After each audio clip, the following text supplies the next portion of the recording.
ऐसा नहीं कि 1 लाख करोड़ का बजट है और हम वादा कर रहे हैं 3 लाख करोड़ का। 1 लाख करोड़ का अगर बजट उपलब्ध है, क्योंकि 3 लाख करोड़ का बजट है, लेकिन सरकार के पास खर्च करने के लिए 1 लाख करोड़ रुपया ही उपलब्ध है, क्योंकि 2 लाख करोड़ रुपया तो इंटरेस्ट और सैलरी वगैरह में जाता है। तो 1 लाख करोड़ की बजट में हम लोग सिर्फ 15,000 करोड़ रुपए की बात कर रहे हैं। सामने से तेजस्वी जी क्या कर रहे हैं कि 1 लाख करोड़ का बजट है, 2 लाख करोड़ रुपया वो फ्री में दे देंगे। तो आप तय कर लीजिए, बिहार की जनता तय कर लीजिए कि कौन सोच समझ कर बोल रहा है और कौन बिना जाने समझे। ये कहा जा रहा है कि बिहार से जो पूंजी का पलायन हो रहा है, हर साल 2.5 से 3 लाख करोड़ रुपया जो बैंक यहाँ से पैसा दूसरे राज्य में भेज रहे हैं, बिहार के लोगों का पैसा भेज रहे हैं, उस पूंजी के पलायन को रोककर बुद्धि का पलायन रोका जाएगा। और जिस दिन पूंजी और बुद्धि का पलायन रुका, उस दिन श्रम का पलायन अपने आप रुक जाएगा। तीसरी बात हम लोग कह रहे हैं कि मनरेगा से किसानी को जोड़ा जाएगा। अभी मनरेगा का 60% पैसा दिल्ली में हम लोग सरेंडर कर रहे हैं। 100 रुपया बिहार को मिल सकता है, तो पिछले वर्ष बिहार ने सिर्फ 39 रुपया ही लिया है। हम लोग ये कह रहे हैं कि किसानों को यहाँ पर मजदूर जो है वो मुफ्त दिया जाएगा। मनरेगा में जो काम करना चाहता है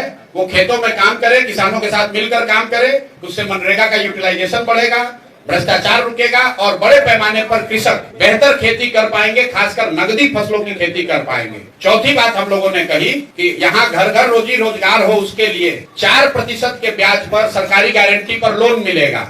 इसका टोटल खर्चा सरकार के बजट पर 5,000 से 6,000 करोड़ रुपए आएगा। बैंक से लोन लीजिएगा 10% पर, तो अगर 1 लाख करोड़ रुपया का लोगों को लोन दिलवाना है तो 4% का मतलब है 4,000 करोड़ पब्लिक देगी और 6,000 करोड़ रुपया सरकार देगी।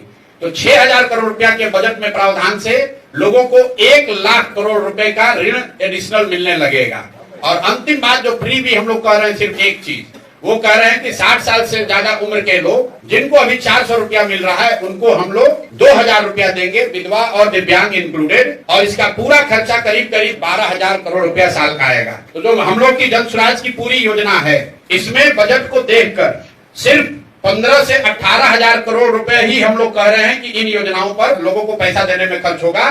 80,000 करोड़ जो पैसा है उसको हम लोग चाहते हैं कि यहाँ की व्यवस्था, इंफ्रास्ट्रक्चर और बेहतर बिहार को बेहतर बनाने में खर्च हो।